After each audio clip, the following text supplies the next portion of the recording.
Science और technology की video देखने के लिए सब्सक्राइब करें हमारे यूट्यूब चैनल को।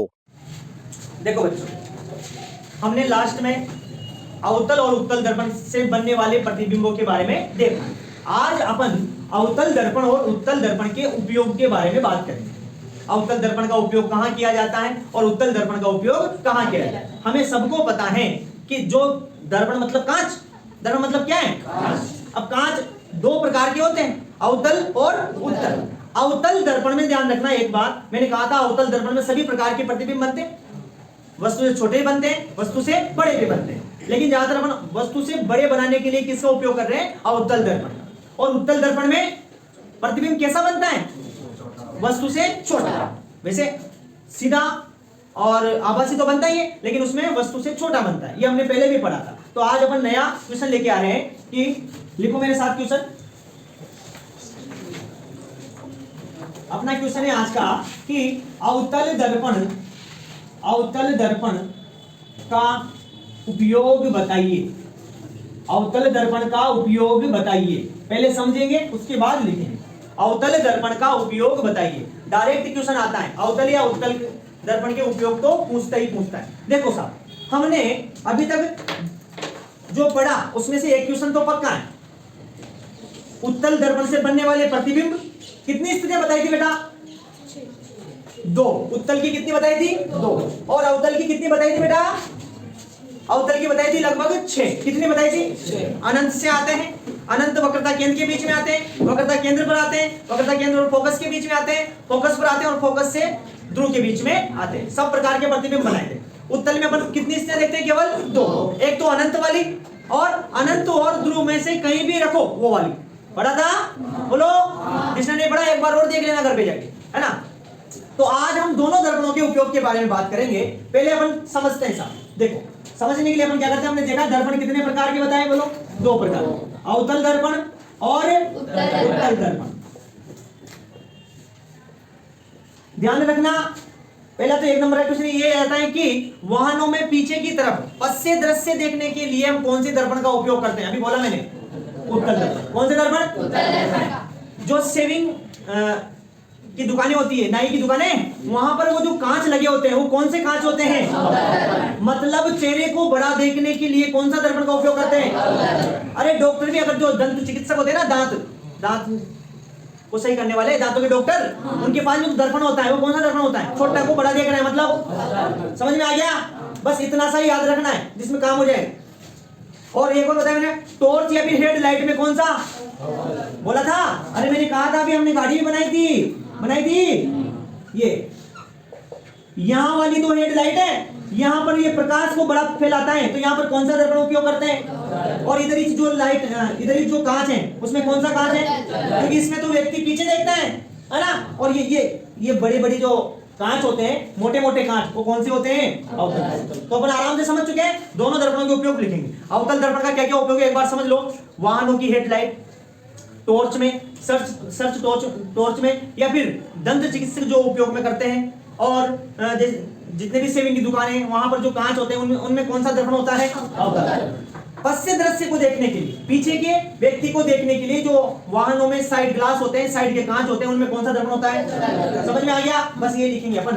तो हमारा क्वेश्चन है कि अवतल दर्पण का उपयोग बताइए, तो हम आराम से पॉइंट वाइज लिख सकते हैं, लिखते रहो। पहला क्या हो सकता है, बोलो वही कि टॉर्च और सर्च लाइटों में इनका उपयोग करते हैं। बोलो करते नहीं करते, तो लिखो टॉर्च एवं सर्च लाइट।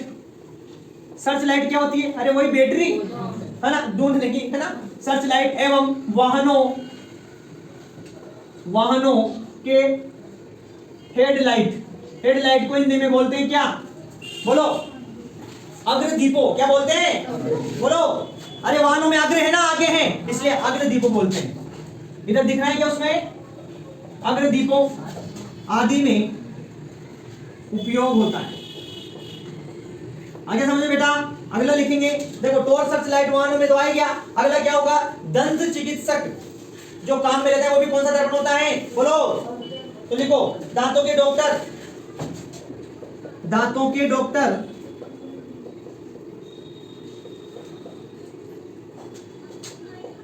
दांत को बड़ा करके देखने के लिए, बड़ा करके देखने के लिए अवतल दर्पण का उपयोग करते हैं। उपयोग करते हैं। अगला हो सकता है, बोलो क्या हो सकता है? अभी बोला मैंने।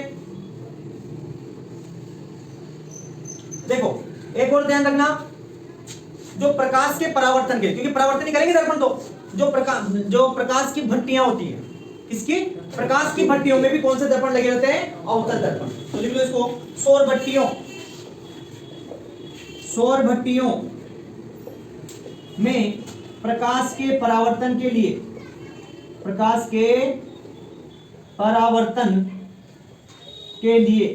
उपयोगी,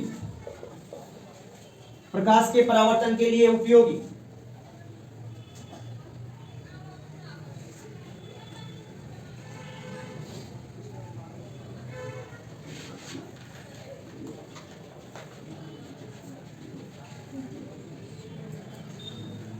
दो तीन है, इनको आराम से याद कर सकते हैं अपन।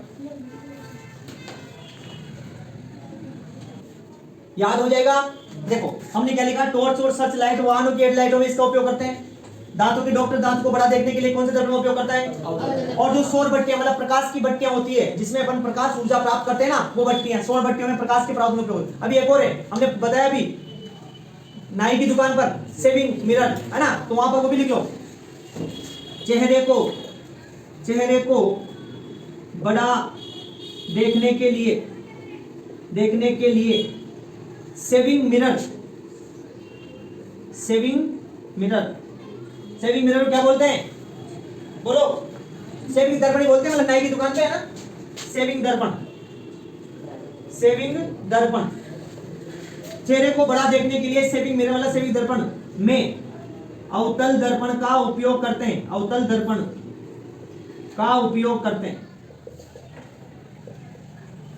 समझ में आया बेटा? एक बार और देख लो, 4 उपयोग याद करने हैं सीधा सा। पहला तो क्या, टॉर्च में, सर्च लाइट में। दूसरा क्या, सौर भट्टियों में। तीसरा क्या, देखो दांतों, मतलब दंत चिकित्सक जो काम में लेते हैं मिरर, वो कौन सा मिरर है? अवतल मिरर। और चेहरे को बड़ा देखने के लिए अपन जो सेविंग की दुकान होती है, चेन्नई की दुकान होती है, वहां पर जो कांच लगे होते हैं कौन से होते हैं? अवतल दर्पण। चलो लिख लो जल्दी। देखो अब अपन अगला क्वेश्चन लेके आ रहे हैं कि उत्तल दर्पण का उपयोग क्या है। उत्तल दर्पण का उपयोग बताइए। उत्तल दर्पण का उपयोग बताइए। पहले सुन लो, मैंने कहा उत्तल दर्पण का सबसे इंपॉर्टेंट उपयोग काहे के लिए किया जाता है? वाहनों में साइड लाइट के लिए। काहे के लिए? साइड लाइट, साइड के जो कांच होते हैं, साइड मिरर के लिए। क्योंकि मैंने कहा उत्तल, क्योंकि क्वेश्चन आपके से आता है कि वाहनों में पश्य दृश्य देखने के लिए उत्तल दर्पण का ही उपयोग क्यों किया जाता है? समतल का ही कर लो साहब, अपन जैसे घर पे जो कांच होता है उसमें क्या पीछे का नहीं दिखता है, उसका ही कर लो। लेकिन बेटा ये ध्यान रखना, उत्तल दर्पण से हमेशा प्रतिबिंब सीधा बनता है। बोलो कैसा बनता है? सीधा। और वस्तु से छोटा बनता है, ताकि पीछे बहुत दूर या बहुत ज्यादा जितनी भी वस्तु है सबका छोटा छोटा प्रतिबिंब अपन एक साथ देख सके। आपने घर पे जो कांच होता है, ध्यान रखना, वो कांच में जितना बड़ा हो उसमें भी अपन केवल उसके सामने का ही देख सकते हैं, इधर उधर का तो नहीं दिखेगा। लेकिन जो वाहनों में साइड का कांच होता है उसमें अपन बहुत दूर के पीछे के व्यक्तियों को अपन देख सकते हैं, क्योंकि इसका जो दृष्टि क्षेत्र होता है वो बहुत ज्यादा होता है। बहुत इंपॉर्टेंट क्वेश्चन ध्यान रखना, उत्तल दर्पण का ही उपयोग क्यों करते हैं? क्योंकि उत्तल दर्पण में हमेशा प्रतिबिंब सीधा बनता है। कैसा बनता है? सीधा। और इसका दृष्टि क्षेत्र अधिक होता है। किससे अधिक होता है? समतल से। किससे अधिक होता है? समतल दर्पण से अधिक दृष्टि क्षेत्र होता है। किसका? उत्तल का, क्योंकि इसके ऐसे कर्व लगे होते हैं। उत्तल मतलब ऐसे ऐसा हुआ है ना, ये पूरा वक्रित्व आगे, समतल ऐसे होता है और अवतल ऐसे होता है। ये तो मुड़ गया, मतलब देखो ये मुड़ गया, तो इसका मतलब ये केवल इतने से क्षेत्र को देख सकता है। इसका ध्यान रखना, अवतल दर्पण ऐसा रहता है ना, तो केवल सामने इतना से देख सकता है। और ये उत्तल तो ऐसा होता है, तो देखो ये कितना देख सकता है। देखो समझ में आ रहा है? बोलो नहीं समझे बेटा? दोबारा देखो, क्योंकि इसका दृष्टि क्षेत्र अधिक होता है। आप ये बात बहुत जरा समझने की, बहुत सारे बच्चों को पता नहीं है कि अवतल का ही करते हैं, सॉरी उत्तल का करते हैं, अवतल क्यों नहीं करते। अपने को बस कॉन्सेप्ट समझ में आना चाहिए। ये सामने ये क्या है? समतल दर्पण। बोलो क्या है? ये क्या है? अवतल दर्पण। और ये क्या है? उत्तल दर्पण। पीछे के व्यक्तियों को देखने, इसमें भी दिखेगा पीछे का, इसमें भी दिखेगा, इसमें भी दिखेगा। बोलो सब में दिखेगा? दिखेगा इसे। समतल का उपयोग करेंगे, देखो समतल में ये इतना देख सकते हैं, पीछे के ज्यादा क्षेत्र नहीं दे सकते, इसलिए समतल का उपयोग नहीं करते। अवतल का करेंगे, अवतल में भी बस इतना देख सकते हैं अपन। इसलिए इसका निकल। अब देखो उत्तल में, देखो बेटा जहां तक कांच घूम रहा है वहां तक चारों तरफ दिखेगा, बोलो दिखेगा दिखेगा, तो बोलो किसका ज्यादा दिख रहा है? उत्तल। किसमें ज्यादा दिख रहा है? क्योंकि उत्तल का दृष्टि क्षेत्र अधिक होता है, इसलिए जो वाहनों में साइड के कांच होते हैं उसमें उत्तल दर्पण का उपयोग करते हैं, क्योंकि पीछे के ज्यादा व्यक्तियों को, पीछे की ज्यादा वस्तुओं को देख सकते हैं अपन, तभी तो गाड़ी आराम से चला सकते हैं। एक तो मान लो देखो सामने अगर अपन समतल दर्पण लगा दे या उत्तल दर्पण लगा दे तो पीछे गाड़ी के पीछे कोई भी आ रहा हो वो उसका पता नहीं रहेगा, एक साथ आगे आएगा तो फिर अपन दिक्कत में आएंगे। बोलो, इसलिए वाहनों में कौन से कांच होते हैं? उत्तल दर्पण। साइड में कौन से कांच होते हैं? उत्तल दर्पण। ध्यान रखना बेटा, क्योंकि अपन इसमें लिखेंगे, ये क्वेश्चन तो ऐसे उपयोग, यहाँ पर क्वेश्चन ही बदल सकता है कि वाहनों में पश्य दृश्य देखने के लिए उत्तल दर्पण का उपयोग ही क्यों किया जाता है, या फिर उत्तल दर्पण को ही क्यों वरीयता दी जाती है? क्योंकि उत्तल दर्पण का दृष्टि क्षेत्र अधिक होता है, उत्तल दर्पण में हमेशा सीधा प्रतिबिंब बनता है, उत्तल दर्पण में वस्तु छोटा बनता है, ज्यादा वस्तु है कि वो भी सभी छोटी छोटी प्रतिबिंब बन के अपन सबको देख सकते हैं, इसलिए उत्तल दर्पण का उपयोग वाहनों में पश्य दृश्य देखने के लिए किया जाता है। और सबसे ज्यादा इंपॉर्टेंट बात, इसका उपयोग यही है, वाहनों में पश्य दृश्य को देखने के लिए उत्तल दर्पण का उपयोग किया जाता है। समझ में आ गया? बोलो, तो लिखो, देखो उत्तल दर्पण में इसका उपयोग लिखते हैं तो देखें, वाहनों में पश्य दृश्य देखने के लिए, वाहनों का दृश्य देखने के लिए वाहनों के साइड में, वाहनों के दोनों साइड उत्तल दर्पण लगे होते हैं। साहब आ जाए क्वेश्चन, इसको भी वरीयता क्यों दी जाती है? तो अपन यहां लिखें, वाहनों में पश्य दृश्य देखने के लिए उत्तल दर्पण को ही वरीयता दी जाती है, क्योंकि इसमें सीधा प्रतिबिंब बनता है और इस दर्पण का दृष्टि क्षेत्र कम है ज्यादा है? ज्यादा। दृष्टि क्षेत्र समतल से अधिक होता है। दृष्टि क्षेत्र क्योंकि सब समतल से भी कम तो किसका है? अवतल का। सबसे कम अवतल का, उससे थोड़ा ज्यादा समतल का, उससे ज्यादा किसका? उत्तल का। हाँ, इस दर्पण का दृष्टि क्षेत्र समतल दर्पण से अधिक होता है, जिससे पीछे की अधिक वस्तुओं को आसानी से देखा जा सकता है। अपने दोनों क्वेश्चन को इसमें ऐड कर लिया, क्योंकि उपयोग तो उत्तल का ही है, वरीयता की लाती है वो वाला, वरीयता वाला इसमें ऐड कर दिया। उपयोग तो एक ही है कि वाहनों में पश्य दृश्य को देखने के लिए उत्तल दर्पण का उपयोग किया जाता है। देखो, ये हो गया अपना। अब नया टॉपिक है आज का कि गोलीय दर्पण के परावर्तन के लिए चिन्ह परिपाटी मतलब चिन्ह लगाना अपने को याद होना चाहिए, किधर प्लस लगेगा किधर माइनस लगेगा, किधर जाएंगे तो प्लस होता है, किधर जाएंगे तो माइनस होता है। तो हमारा टॉपिक है गोलीय दर्पणों द्वारा परावर्तन के लिए चिन्ह परिपाटी। टॉपिक ही लगा लेना, गोलीय दर्पण के द्वारा परावर्तन, गोलीय दर्पण के द्वारा परावर्तन के लिए चिन्ह परिपाटी का मतलब है चिन्ह नियम। चिन्ह परिपाटी जानेंगे, बहुत अच्छा टॉपिक है चिन्ह परिपाटी।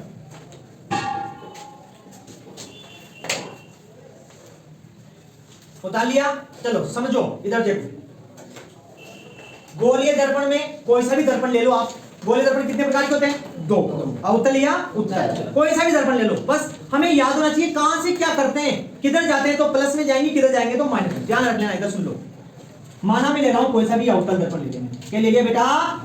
समझना बेटा, बीच में क्या होती है? ये मुख्य अक्ष। क्या होती है बोलो? इधर यहां पर क्या होता है? ध्रुव मतलब P। बस इतना ध्यान सुन लो। अपन गोलीय दर्पण के लिए चिन्ह परिपाटी पढ़ रहे हैं, तो चिन्ह परिपाटी में वही है कि बिंब की दूरी है, प्रतिबिंब की दूरी है, बिंब की ऊंचाई कितनी है, प्रतिबिंब कितना ऊंचाई का बना है, छोटा बने या बड़ा बना है, तो उसके लिए अपन माइनस प्लस माइनस लगाएंगे। तो ध्यान रखना, पहला पॉइंट तो ये ध्यान रखना कि हम प्रकाश किरण माना ये अवतल दर्पण नहीं है, इधर दाएं की इधर दाएं, दाएं किधर है, इधर तो बाएं, इधर क्या है, इधर ये लेफ्ट है, इधर क्या है राइट। सुन लो इधर देख लो, ये हमारा दर्पण रखा हुआ है, दर्पण का इधर तो ये लेफ्ट है मतलब बाएं है, और इधर का ये राइट है मतलब दाएं। प्रकाश किरण अब तक किधर से भेज रहे थे अपन, इधर से भेज रहे थे, इधर से भेज रहे थे, मतलब प्रकाश किरण इधर से भेजेंगे। तो ध्यान रखना पहला पॉइंट तो क्या आएगा कि प्रकाश पुंज या प्रकाश किरण हमेशा बाईं ओर से भेजते हैं। कहां से भेजते हैं, बाईं ओर से। अगला देखो दूसरा पॉइंट, जैसे मान लो मैं यहां से प्रकाश पुंज भेज रहा हूं, इधर से भेज दिया मैंने, भेज दिया इधर से। अब यहां से यहां तक ये किसकी दूरी हो जाएगी, बिंब की दूरी हो जाएगी, बोलो होगी नहीं होगी, और प्रतिबिंब था इधर बनो या इधर बनो, उसकी प्रतिबिंब की दूरी हो जाएगी। बस ध्यान नहीं रखना है दूरी कहां से नापने अपन, यहां से तो नाप रहे, यहां से इधर कितनी है, समझ में आया। तो मतलब दूरी बिंब की नापनी हो या प्रतिबिंब की नापनी हो, दूरी बिंब की नापनी हो या प्रतिबिंब की नापनी हो, हमेशा ध्रुव से नापते हैं। कहां से नापते हैं, ध्रुव से। कहां से नापते हैं, ध्रुव से। पहला पॉइंट तो हमने पढ़ा प्रकाश किरण किधर की तरफ से भेजते हैं, बाईं ओर से। दूसरा पॉइंट पढ़ा कोई सी भी दूरियां नापते हैं तो कहां से नापते हैं, बोलो, समझ में। अगला पॉइंट, ये मुख्य अक्ष है साहब, क्या ये मुख्य अक्ष। अब देखो ये हमारा ये दर्पण है साहब, क्या ये दर्पण के बाईं ओर, दर्पण के बाईं ओर की जितनी भी दूरी रहेगी, बिंब की हो या प्रतिबिंब की हो, वो हमेशा काय में रहेगी, माइनस। काय में रहेगी, बोलो। और दर्पण के दाईं ओर जितनी भी दूरी रहेगी, काय की भी दूरी हो, वो हमेशा काय की रहेगी, बोलो। समझ में आया। तीसरा पॉइंट आगे कि दर्पण के बाईं ओर हमेशा माइनस की दूरियां होती है, और दर्पण के दाईं ओर हमेशा किसकी दूरियां होती है, दूरी लंबाई में दूरी नापते हैं, और खड़ी लंबाई में क्या नापते हैं, ऊंचाई, बोलो क्या नापते हैं, समझ में आया। तो देखो अब साहब ये मुख्य अक्ष है हमारी, क्या ये मुख्य अक्ष, अब इस पे दोबारा अलग से बना देंगे बस समझने के। ये मुख्य अक्ष है, मुख्य अक्ष के ऊपर, मुख्य अक्ष के ऊपर, इधर लो ऊपर या फिर इधर लो, किधर भी लो, दाईं ओर लो या फिर बाईं ओर लो, लेकिन मुख्य अक्ष के ऊपर की जितनी भी ऊंचाई है वो काय में रहेगी हमेशा, बोलो काय में रहेगी, इधर लो या इधर लो, किधर भी लो, लेकिन ऊपर ले रहे हैं मुख्य अक्ष के, वो काय में रहेगी, समझ में आया, बोलो। और मुख्य अक्ष के नीचे लेंगे ऊंचाई, इधर लो या इधर लो, वो काय में रहेगी, बोलो, बोलो काय में रहेगी, बस यही याद है, हो गया काम, समझ में आया। तीन बातें हो गई, चार हो गई साहब। पहला कि प्रकाश बिंब किधर से आएगा हमेशा, बाएं, किधर से आएगा, उत्तल दर्पण हो या अवतल दर्पण, दर्पण कोई सा भी लो, प्रकाश पुंज किधर से आएगा, बाएं। हमेशा दूरियां कहां से नापेंगे, कहां से नापेंगे, दर्पण के बाईं ओर की दूरी हमेशा क्या में रहेगी, माइनस, दर्पण के दाईं ओर की दूरी क्या में रहेगी, देख लो इधर, ऋतिक देख इधर, मुख्य अक्ष के ऊपर की ओर की ऊंचाई हमेशा काय में रहेगी, प्लस, इधर हो इधर से मतलब नहीं, मुख्य अक्ष के ऊपर के हमेशा क्या रहेगी, प्लस, और मुख्य अक्ष के नीचे ही रहेगी हमेशा माइनस। समझ में आया, बोलो। हाँ, तो अब इसको मैं अपन दोबारा बना देते हैं ताकि ये हमने अवतल दर्पण लिया, ये हमारी क्या है, मुख्य अक्ष, ये क्या है, तीन ध्रुव है। देखो इधर की ये तो हमेशा इधर क्या है, प्रकाश पुंज, क्या ये बोलो, प्रकाश पुंज मतलब प्रकाश किरण बोल सकते हैं, प्रकाश पुंज, प्रकाश पुंज हमेशा किधर से आएगा, बाईं ओर से आएगा। देखो इधर बातें नहीं, दर्पण के बाईं ओर, ये कौन सी ओर है, बाईं ओर है, और ये कौन सी है, दाईं। देख लो बेटा इधर, दर्पण के बाईं ओर की जितनी भी दूरियां हैं वो काय में रहेगी हमेशा, और दर्पण के दाईं ओर की दूरी काय में रहेगी हमेशा, समझ गई, बोलो बोलो। अगर इधर ऊपर ले अपन तो ये काय में रहेगा, प्लस, इधर भी ऊपर काय में रहेगा, प्लस, इधर ये नीचे ले तो ये काय में रहेगा, और इधर ये नीचे ले तो काय में रहेगा, समझ गए, बोलो। अब क्या बचा, बस ये तो हमें लिखना क्या है। पहला पॉइंट तो हमने बोला कि प्रकाश पुंज या प्रकाश किरण हमेशा दर्पण के बाईं ओर से आती है। पहली लाइन याद हो गई, पहला नियम। दूसरा नियम यह है कि दूरियां हमेशा ध्रुव से मापते हैं। आगे समझ में। अगला, दर्पण के बाईं ओर की दूरी ऋणात्मक होती है तथा दाईं ओर की दूरियां दाईं ओर की दूरियां धनात्मक होती है। समझ में आया? बोलो, एक पॉइंट और लिखना है। दिख रहा है? बोलो, दिख रहा है क्या? चलो, मुख्य अक्ष के, बोलो किसके? मुख्य अक्ष के ऊपर की ऊंचाई प्लस में तथा नीचे नहीं दिख रहा? चलो बाद में देख लेंगे। ये वाला पॉइंट इधर लिख दूं मैं, यहां लिख दूंगा ना। चौथा पॉइंट, मुख्य अक्ष के ऊपर की ऊंचाई धनात्मक एवं नीचे की ऊंचाई ऋणात्मक होती है। चारों पॉइंट समझ में आ गए? यही चिन्ह परिपाटी ट्यूशन आता है, ध्यान रखना। और नहीं आता तभी आप आवर्तन समझा में अपने को जरूरत रहेगी किसकी? चिन्ह परिपाटी। समझ में आया? बोलो, आया तो उतार।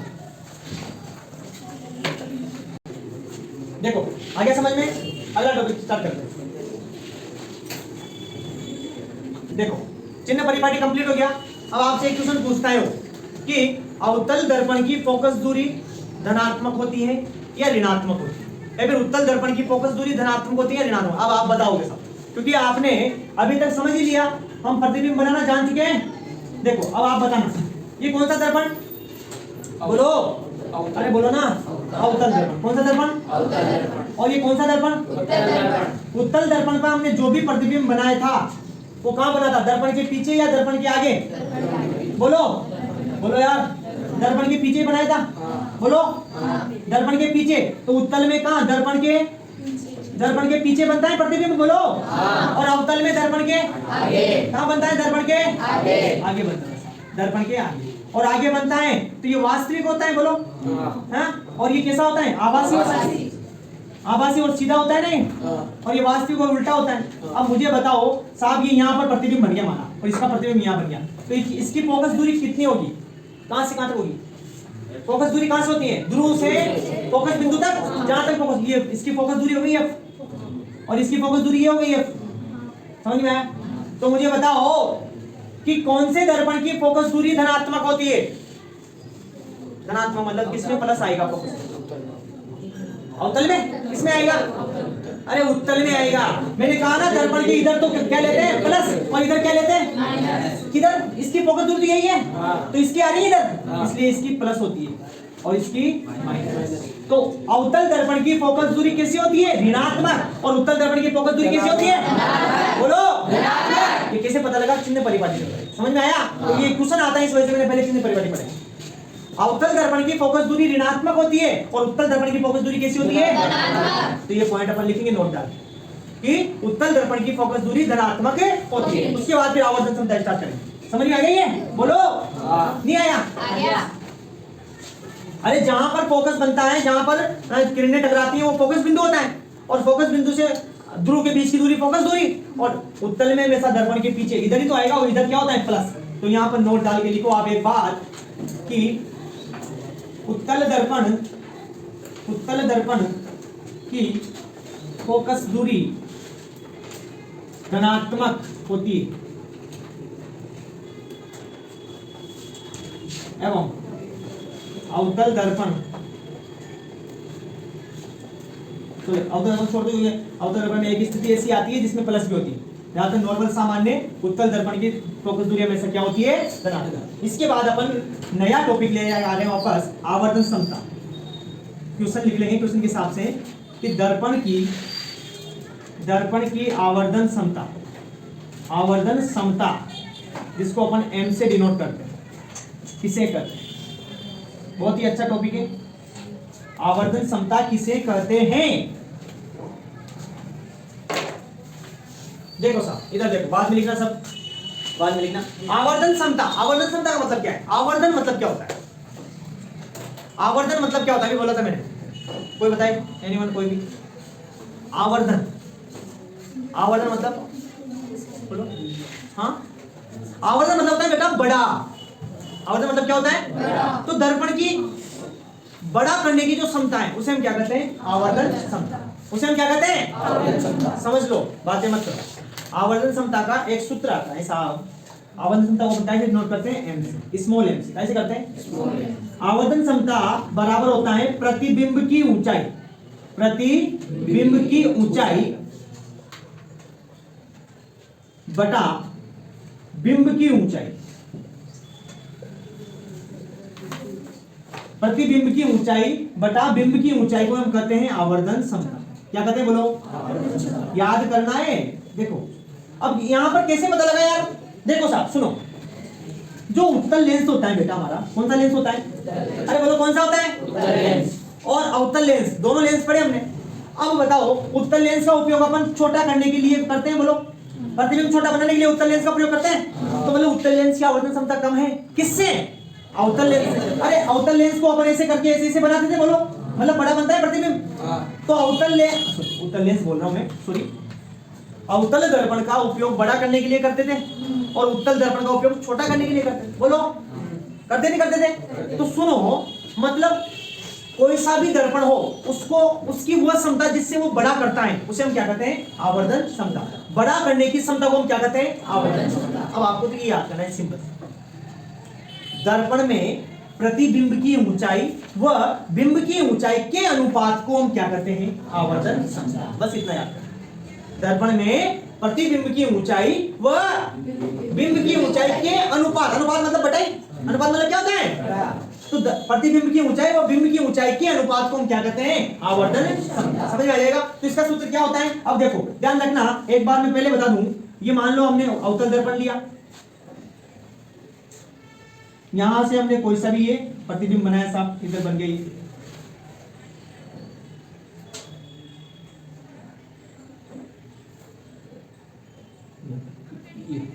यहां पर प्रतिबिंब बन गया, बोलो, और ये क्या है? बिंब। ये क्या है? तो ये कुछ ऊंचाई पर है, बोलो है या नहीं? तो बिंब की ऊंचाई को हम ले लेते हैं h, क्या ले लेते हैं? h। और प्रतिबिंब की ऊंचाई को हम ले लेते हैं h डैश, क्या ले लेते हैं? h मतलब हाइट। अरे पहले तो हम बिंब ले रहे हैं, पहले तो कोई वस्तु ले रहे हैं, उसका प्रतिबिंब दर्पण में देख रहे हैं, तो प्रतिबिंब, तो इसकी ऊंचाई h लेंगे, जो उसका प्रतिबिंब बना उसकी ऊंचाई h डैश ले लेंगे, क्या ले लेंगे? h dash. तो देखो m बराबर क्या आया? h डैश बटा h। आएगा नहीं आएगा? बोलो आएगा, बोलो आएगा। समझ में आया? ये चीज समझ किस किस के नहीं आई? बोलो, देखो बताओ, ये चीज समझ में किस किस के नहीं आई? आगे सबके नहीं आई? देखो प्रतिबिंब की ऊंचाई को हमने क्या लिया? h डैश, बिंब की ऊंचाई को हमने क्या लिया? h। अच्छा, तो m बराबर प्रतिबिंब की ऊंचाई बटा प्रतिबिंब की ऊंचाई, यही तो लिखा। बोलो आया समझ में? अब माना साहब अपन ले रहे हैं साहब अवतल दर्पण, कौन सा दर्पण ले रहे हैं? बोलो कौन सा ले रहे हैं? हमने पढ़ा भी था अवतल दर्पण। अवतल दर्पण में अपन ये मुख्य अक्ष लेते थे, इधर तो क्या रखते थे? बिंब रखते थे। बोलो क्या रखते थे? तो बिंब की ऊंचाई मुख्य अक्ष, मतलब बिंब मुख्य अक्ष के ऊपर है क्या नीचे? तो बिंब की ऊंचाई में ऐसा कहीं नहीं आएगी, प्लस कहीं नहीं आएगी, तो माना ये तो बिंब की ऊंचाई प्लस है।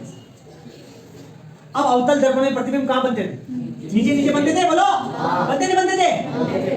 बनते थे। तो कुछ एक स्थिति आई जिसमें ऊपर बन गया था, वो अलग बात है, लेकिन नॉर्मल दर्पण में कहां बनते थे? नीचे। मतलब प्रतिबिंब कहां बनेंगे? नीचे। तो प्रतिबिंब नीचे बनेंगे, मुख्य अक्ष के नीचे क्या होता है? माइनस, इसको माइनस लिखे। तो टोटल अगर ये इसको देखें तो m बराबर क्या आएगा? माइनस h डैश बटा h। आएगा नहीं आएगा? बोलो आएगा। ये माइनस प्लस क्यों लगाया? क्योंकि हमने अभी नियम पढ़ ली, हमेशा ज्यादातर प्रतिबिंब बिंब की अपोजिट ही बनता है। बनता नहीं बनता रे? क्योंकि अपन ज्यादातर अभी अवतल दर्पण पढ़ रहे हैं। अरे अवतल दर्पण में प्रतिबिंब वास्तविक बनता है और उल्टा बनता है। बोलो, और उल्टा बनता है मतलब बिंब इधर है तो प्रतिबिंब इधर बनेगा, और बिंब ऊपर है तो प्लस में, और नीचे है तो नीचे क्या है? नीचे बिंब या प्रतिबिंब? प्रतिबिंब। तो प्रतिबिंब माइनस में लिया तो एक पीरियड टाइम हो गया, ये माइनस टाइम हो गया, दोबारा समझ, ये तो हो ही गया। लेकिन इसके अलावा एक और संबंध आता है दूरी की अपेक्षा। किससे? दूरी से। अब देखो साहब, माना अब वो एक और संबंध है, तो इसके अलावा या करके अपन ये भी लिख सकते हैं, आवर्धन क्षमता m बराबर प्रतिबिंब की दूरी बटा बिंब की दूरी। वही करना है, टेंशन मत। यहां पर प्रतिबिंब की ऊंचाई थी, यह ऊंचाई देख क्या करना है? अरे ये तो ऊंचाई के हिसाब से संबंध बनाया, अब अपन किसके हिसाब से संबंध बना रहे हैं? दूरी के हिसाब से। तो यहां पर लिख भी दें कि दूरी के अनुसार आवर्धन क्षमता का सूत्र क्या हो जाएगा? आवर्धन क्षमता वही m बराबर दूरी, ऊपर काय की दूरी ले रहे हैं अपन, बोलो काय की ले रहे हैं? प्रतिबिंब की दूरी और नीचे काय की ले रहे हैं? बिंब की दूरी। नीचे नहीं दिख रहा, देखो कोई बात नहीं, इसको बाद में देख लेंगे। चलो अभी ये तो समझ में आया। आवर्धन मतलब बड़ा करना। आवर्धन मतलब क्या होता है? बड़ा कैसे दिखेगा? जैसे मान लो अपन बिंब ले रहे हैं, बिंब हमें बड़ा दिखा तो उसकी आवर्धन क्षमता ज्यादा है, और नहीं दिखा तो आवर्धन क्षमता क्या है? कम। तो आवर्धन क्षमता का सूत्र क्या है? यहां से अपन क्वेश्चन पूछता है बार बार। देखो आवर्धन क्षमता का सूत्र बताओ, प्रतिबिंब की ऊंचाई बटा बिंब की ऊंचाई। प्रतिबिंब की ऊंचाई अपन h डैश लेते हैं और बिंब की ऊंचाई क्या लेते हैं? h। तो m बराबर क्या हुआ? h डैश बटा h। अब ध्यान रखना, बिंब हमेशा मुख्य अक्ष के ऊपर होता है या नीचे होता है? ऊपर। तो बिंब हमेशा ऊपर होता है, तो यहाँ पर बिंब को अपन ने आगे क्या लगा दिया? अरे यहाँ पे पढ़ा था ना, मुख्य अक्ष के ऊपर जो भी ऊंचाई रहेगी वो काय में रहेगी? धनात्मक। तो मुख्य अक्ष के ऊपर की ऊंचाई क्या है? बिंब की ऊंचाई, तो क्या होगी? धनात्मक। अवतल दर्पण पढ़ा तो हमने देखा कि प्रतिबिंब कहां बनता था? मुख्य अक्ष के ऊपर या मुख्य अक्ष के नीचे? नीचे। और नीचे की जितनी भी ऊंचाई है वो काय में लेते हैं हम? माइनस। यहाँ माइनस लगा दिया, तो m बराबर माइनस, देखो प्लस तो कोई दिक्कत नहीं, प्लस माइनस क्या होता है? माइनस होता है, तो एक्यूरेट मान क्या आ गया? माइनस h डैश बटा h। समझ में आया कि नहीं आया? बोलो। तो याद केवल आपको ये करना है और ये वाला सूत्र समझ में आया? चलो उतार लो।